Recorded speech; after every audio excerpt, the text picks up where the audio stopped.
মুসা আলাইহিস সালাম তো একটু বললাম না ফিজিক্যালি খুব স্ট্রং ছিলেন, থাকে না বডি বিল্ডার, সামনে গিয়ে কথা বলে সরো পানি দিতে দাও, তখন মানুষ একটু মূল্যায়ন করে না।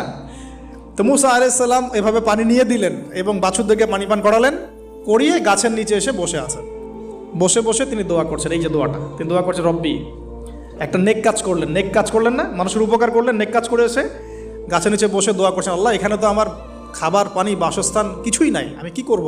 রব্বি ইন্নি লিমা আনজালতা ইলাইয়া মিন খায়রিন ফকির, রব্বি ইন্নি লিমা আনজালতা ইলাইয়া মিন খায়রিন ফকির। আবার বলেন, রব্বি ইন্নি লিমা আনজালতা ইলাইয়া মিন খায়রিন ফকির। অর্থ হচ্ছে, হে আল্লাহ, তুমি তোমার পক্ষ থেকে আমার উপরে যে নেয়ামতগুলো দিবে, আমি এর জন্য ফকির হয়ে বসে আছি। অর্থ বুঝে পড়বেন ভাই, নামাজ রোজা